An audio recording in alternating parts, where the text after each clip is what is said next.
So this episode is gonna be about the Way of the Seal. Actually, the last episode of the Way of the Seal, which is good, which can be bad, which can be good, as I said. So somehow both. We're finishing up. We can then start with something else afterwards or the next time. So the last principle is actually principle 8. But before I'm actually starting, I'm willing to talk I'm willing to talk a little bit about a story or tell you a story because I often see, actually in every single article of James Clear, he's always talking about a story or he's always telling a story before he actually just talks about the topic the article is about.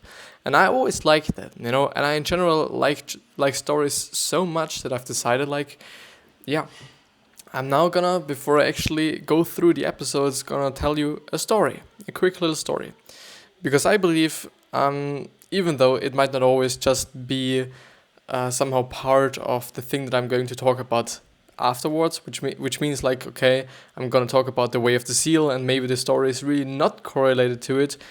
I'm still willing to tell you a story so that you can think about it. I hope that I'm always gonna find a good one. But today's story is actually Birdian's Ass, if I pronounced it correctly or if I remembered it correctly as well.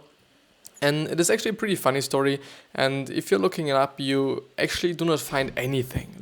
I was actually searching for the real story and the full story and the text itself, but I didn't find anything. I only found from Aristoteles a relatively similar text, which somehow, is about the exact same concept, but it is not the story. And the story is the following one. There's a donkey, a completely normal donkey. He's standing somewhere between a bowl of hay, and a bowl of water. And the story is about making choices and is about having a free will. And the thing is, both the water and the hay are exactly as much away from the donkey as the other one. The water is as much away as the hay is from the donkey, which means there's no effort or no additional effort to one of those compared to the other one. The thing is, the donkey can't decide. The donkey can't decide, and in the end starves. Because he is either, or actually she, is it he or she? No, it. Well, yeah. It can't decide, and it starves because it can't decide. Because he has to eat something and he or it actually has to drink something as well. But in the end, he does nothing of both. Therefore, he dies or starves. And what is the point of the story? It is actually that it is somehow questioning the free will of human beings compared to animals, and it also is about making choices and why making choices is important. And you can clearly see, it is important. And Derek Sivers, which is actually the founder of CD Baby, who was actually also on the Tim Ferriss podcast relatively recently, he has been talking about the story also on a podcast as well from Tim Ferriss. But he's also written an article on it. Therefore, maybe you're checking it out. It is Birdian's, if I remember it correctly. Birdian's Ass. Actually, I've searched for Birdian's donkey, but you can't find everything. The only thing, just to somehow spoil you, actually, the only thing that you're gonna find is a Wikipedia article, which is basically explaining the story. But finding the real story and so ever, I wasn't able to, unfortunately, because I would have really liked to just see the story. And also to be said is that there are just a lot of variations of this story. Some talk about two hay bowls or hay something. I don't actually know the word, therefore I've used bowls. So both are exactly the same, and the donkey can't decide or takes one of those, and therefore, he has a free will, and therefore we also have a free will as we are human beings. Just because an animal has a free will, we also have the free will or a free will. But yeah, this was the story. My telling story skill might not be the best, but I'm gonna improve, I guess, throughout the months and throughout the years. But yeah, as I've said, we're going ahead with The Way of the Seal and Principle 8. I'm very sorry if I'm lagging at the moment. I do know why. Because I should close Photoshop. Because it takes up a lot of resources, which definitely is not the best thing for the recording. So Principle 8. Think offense all the time. Divine explains that whether you are at home, at work, or out in the field, you need to become offense-oriented if you want to develop your leadership skills. It's important that you develop an attitude focused on winning. Confidence. Because I assume he's pointing that out because there are such a lot of people that are like, well, if I don't win, it is also okay. It is about being a part of the whole game. No, it's fucking not. Nah, I kind of believe that a lot of people do not always want to win. There are definitely certain people that always want to win. And I'm such a person that doesn't like to lose. Therefore, I'm always having to win.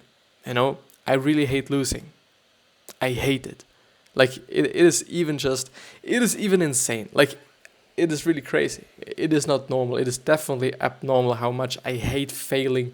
Not really failing, but losing. Failing, I consider failing being something different, but I hate losing so much. So much. I can't lose in physical education when I'm losing in soccer or something, or in another game, or at another game. I'm getting so fucking pissed. And it usually takes around 20 minutes, and then I'm in my normal state again. But yeah, it definitely is insane, and sometimes actually a little bit bothering me. But, my whole aggressiveness, which I've been talking about yesterday as well, has also good parts. It definitely has, and I think it is the case for quite a lot of things. Not all of the things, but quite a lot of the things, Quite a lot of these negative, quote-unquote, things have positive outcomes as well. But confidence. A truly successful leader will have an unwavering confidence. Divine explains that first, you need to identify what language you use regularly that is perhaps holding you back and being negative. Combat the negative by practicing new, positive words and a better mind frame. Do this and your confidence will soar. And now there's a little quote.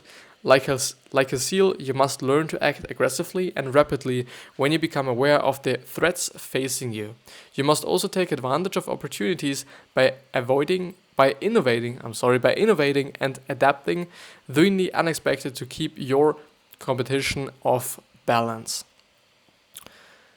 Yeah, the thing and the problem is there as well, and I've been talking about it before.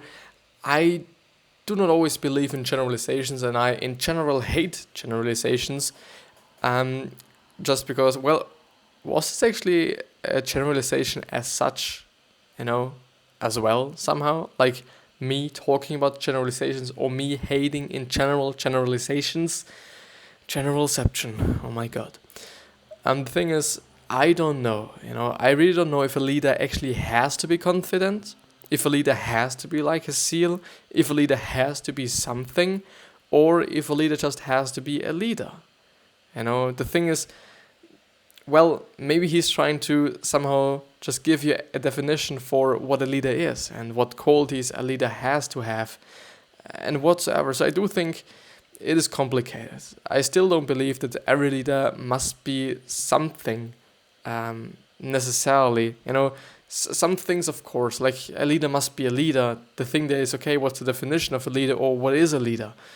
But I guess you know what I mean. Like, those generalizations, like, okay, yeah, you just have to, look nice and look beautiful to just be an actor, might be true, but of course there are exceptions as well. Like, yeah, there definitely are.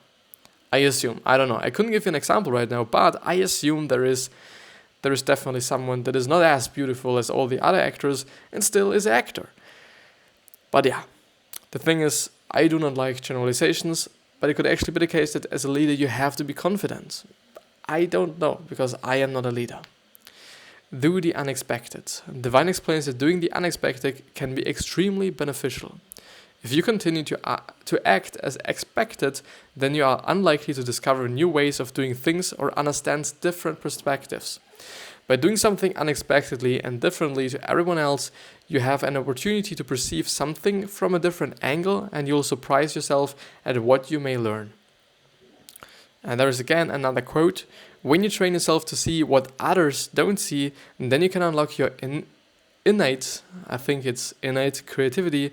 People generally expect that others will follow the rules, which may literally be rules as in a competition, or may be somewhat more abstract, as in cultural norms. So it naturally follows that doing the unexpected often means breaking the rules. I guess so as well. Something that I can totally suggest you to do is trying out things. By me, for example, I've been doing something different yesterday. Like, I've been playing chess while being in an episode, which means like I've had self-development fucking chess, and it was amazing. It was something new.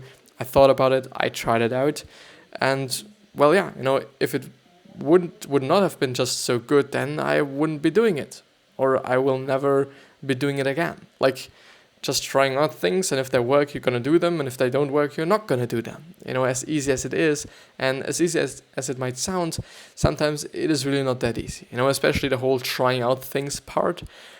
Just because, we really get comfortable, I would say, in doing anything or whatever it is, which is really getting comfortable always, quite all the time. No matter what it is, we human beings really get comfortable. It might be just our normal state. I don't know. I guess it is because it is efficient, I guess. Because by doing the exact same thing over and over again, you get better and better and better. It gets easier and easier and easier, and you're getting more efficient at what you're doing, which means less energy consumption or less energy usage. So it would make sense from a, I think, nature perspective on. But the thing is, does it make sense for you and your life and your well-being and you feeling good? Maybe not, but I don't know. Velocity and agility. Divine believes that velocity and agility are two pretty important characteristics that you want to adopt. Execution of any mission should be done with both. Divine explains that on a business level, velocity or speed is beneficial because it maintains your position as in front of the competition. Make sure you are making all of the moves first, and they will be left behind. Using the example of Apple and Samsung, Divine points out that in the invention of the iPads, Apple were certainly creative, but Samsung engaged intense velocity and speed by quickly producing a similar tablet to compete with the iPad. Their pace was exceptional. I don't know, I'm not that educated in this kind of historical, technical space.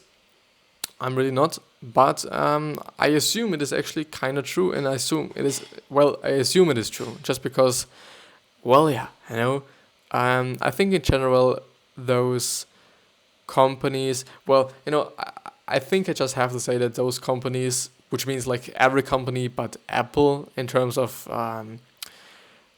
smartphone technology or smartphone production or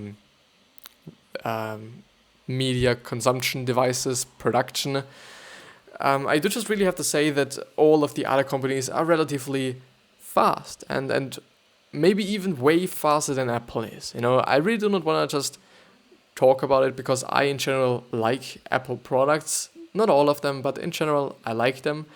But I really do have to say I do not like Android, and I hope I'm not fucking with someone there, because there's still a debate about, okay, what's better, Android and or iOS, and there's nothing more than I hate than when people are saying like, I don't know, iOS versus Samsung, because it is like, fuck you, it is really not like only Samsung has Android or is using Android. It really is not, especially because Google fucking produced it and or made it, or no, I think they only bought it in the end. I think somebody else did it, but Google bought it in the end, as I think so many things. But the thing is, with Apple products, it most of the time works. These just work. You can somehow be sure that everything is working fine, and everything is okay and whatsoever. With Android, I've had just bad experiences. Like I've never had a flagship actually. Therefore, take it with a grain of salt. But, up to this point, I've only had just relatively bad experiences with using Android. Even though it is pretty fast and pretty good most of the time, just within a year or something, after certain amount of time, it just really gets slow, everything. But yeah, as I said, it might have been just because I didn't have a flagship and a relatively well-budget device, I say, But yeah, there's a quote. You're well aware that the pace of change is accelerating as technology pushes the reaches of globalization. Remain static and you lose momentum, visibility and opportunities. Eventually you become stuck in a cryogenic deep freeze as the world blazes by. Like the SEALs, WOS or WOS leaders set the conditions for rapid execution by rusting those in the field, applying standard operating procedures and utilizing a shoot, move and communicate process. Interesting. And this basically was it with the summary of the Way of the Seal. And now we are actually having the action steps, further reading, and the key takeaways to go with, which is amazing because it is always nice to have somehow a post summary of everything that you've read, especially because, I'm going through them not once at a time. I'm not going through the whole one in one run. I do just. Sometimes I actually forget about it, which actually was the case for this summary, which is not that good. But it is what it is. I think I'll go ahead with the action steps because I normally believe that, these are just relatively small. They only say Paul Miners actually says, download the complete book on Amazon and check out Mark Devine's Unbeatable Mind website to learn about developing the mental toughness of a SEAL. Maybe I'm going to read an article of him the next time. Or I'm going to play chess. But I think I'm actually going to play chess. Because it was amazing yesterday. It really was amazing. But let's go ahead with the key takeaways. Because these are the most important thing of those three categories. I would say, the first thing is set point establishment. The set point establishment is defining your purpose and your stand, which is important. To develop a front-side focus, you need to prepare your mind, visualize the end goal, understand the mission, and eliminate distractions. You should aim to make your mission bulletproof by choosing the right targets, assessing different options, having clear communication, and dirt diving the mission. Doing exactly what others won't do involves embracing the suck and facing your fears to improve development and confidence. It also involves sticking to the 3 Ds, which is discipline, drive, and determination. It's important to work on developing your mental toughness. This can be done by working on how you respond to situations, which might be perspective if you want to call it like this. Controlling your attention, developing your emotional resilience, and setting effective goals. Divine's sixth principle involves breaking things and understanding that failure is not an embarrassment but an opportunity to learn and develop. Building your intuition is important and can be done by expanding your awareness, which means meditation.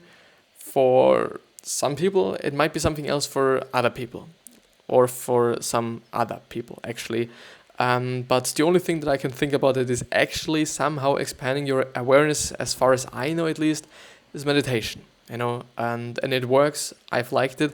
Yesterday, I've actually been doing my meditation thing with Headspace, because I was talking yesterday about using Headspace again, because I might have just leveled down my whole meditation game, just because listening to podcast episodes while you're meditating feels great, but I don't know if it is better than just listening to a guided meditation, because I assume that listening to a guided meditation is actually a little bit better, but I don't know. And the last thing, turning it into your own senses and opening up to your past and your own inner wisdom. Yeah, I stopped there. And the last thing is, thinking offense all the time involves being confident, doing the unexpected, and acting with velocity and agility. In terms of velocity, I actually kind of missed it out. I don't know why. velocity and agility, and especially velocity really reminds me on Jeff Bezos, because he was often, well, I believe that it is his belief because he talked about it once, I guess. I don't know. It might have been an interview. It might have been something different. I don't remember. The thing is, he was talking about being fast. And he says that being fast or being faster than anybody else is definitely better than being 100% accurate. Just because being fast gives you the opportunity of being right to a certain percentage, and just being faster than everybody else, And if it's like 80% accurate, it is just, I think, 80% enough. Like, well, I think there just has to be quality, and there has to be velocity and or speed as well, and or quality and quantity. But quantity is very important, and being fast is also very important. Also, as Jeff Bezos said, reversing the whole thing, which means like, okay, you fucked something up and repairing it is really, really, really cheap nowadays. And therefore it just makes sense to be fast and actually having the risk of doing something wrong just because it is so cheap to repair afterwards. But being the fastest and being the best and whatever, having the most velocity is just the best thing you can be or have, being the first one in the market and those things. It's just a really good strategy. I assume it is actually a great strategy because Jeff Bezos does it. And he built fucking Amazon, and Amazon is amazing. Yeah. I think this is everything that I actually have to say about that. He built Amazon, so shut the fuck up. Further reading. If you enjoyed the SEAL perspective on this book, then another great read is Extreme Ownership by Jocko Willink. Another SEAL leader who explains, actually the funny thing is, it is not only written by Jocko Willink, it is also written by Leif Babin. It is Leif, if I remember correctly, but his last name definitely is Babin, which is Babin. And they both have written it. I don't know, maybe Leif Babin is actually only a co-author or something. I guess actually not, because I've never read it, if I remember correctly. But everyone's only talking about Jocko Willink, and I do not fucking know why. Everyone's only dedicating extreme ownership to Jocko Willink, even though it is not actually the case. But yeah, let's not complain about that. So another SEAL leader who explains how the lessons he learned in combat are relevant to leaders in any role. The importance of team is emphasized. You are only as good as the man or woman behind you. This book provides fundamental leadership lessons through Willink's insightful combat experiences and stories. The stories are great. I really love stories. Willink examines a number of leadership concepts that have been proven as effective in both combat and business scenarios. If you enjoyed this, then definitely check out Leaders Eat Last by Simon Sinek, which I've also been gone through on a podcast. Maybe you can find the episode. I can't promise because they're already 400 and nearly 80, I guess. No, nearly 90, I think. Something between 380 and 90. Yeah. As a leader, it is important to create a culture that leaves everyone happy and fulfilled, and this is exactly what Simon describes. Simon emphasizes that when an environment is built on trust, teams will work together, have each other's back, and survive and thrive. How to Win Friends and Influence People, which is one of my favorite books. It is amazing. It really is amazing. By Dale Carnegie. It is not Carnegie. I've often been referring to him as Carnegie, but it is Carnegie. It is a book that aims to help you convince people to share your way of thinking, to avoid arguments, and to become more liked. And it really helps. And I really actually believe in it as well. And the last book is Guidelines, which is actually the book from Paul Miners himself, which is an 80-book ebook and or 115-minute audiobook, which actually contains 33 of the best. I think it's actually more, but 33 of the best, parts of the best-selling health books that he was reading up to this point of writing this book himself. And it is about improving your productivity, becoming a leader, do better in business, improve your health, succeed in life, and become a happier person.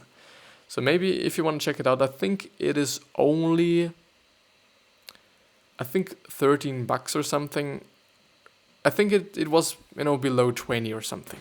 It must have been below 20, but I'm not quite sure. Don't take it with a grain of salt, please. But I could check it out. Yeah, I could check it out. And I can tell you, because maybe you need it. I don't know. Maybe you need it, and I want to provide you the information that I'm actually having on my fingertips. Who am I? He looks actually pretty nice, to be honest. I'm a productivity blogger and coach. I love reading, and you may have already seen that I have a number of book summaries already available for download. Guide, yeah, it is $13. Fuck yeah, I'm good. Which is only the ebook. The ebook plus the audiobook would be $17, and everything plus the video summaries is $27, which apparently are 6 video summaries. I don't know what the video summaries are all about. What books I assume they are summarizing. I don't know. I really don't. But what I know is that this episode, I think, is over. It just sounds so negative somehow. I don't know why. But I think this is the end of the episode. It's been quite a great episode, but what I'm clearly noticing is that I'm not so able to speak when I haven't slept my fucking 7 hours.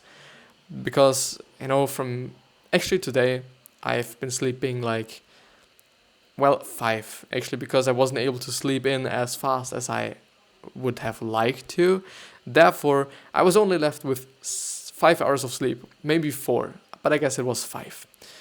Yeah, it would have been 6 hours, which is totally fine, I guess. But I clearly noticed that, when I haven't been sleeping quite a lot, then the whole talking part isn't going as good as I want it to be, Maybe it's just my imagination, maybe it's just something that I tell myself, but I feel this way somehow, I would like it not to be this way, but yeah, it is what it is. And you have 100% money back guarantee.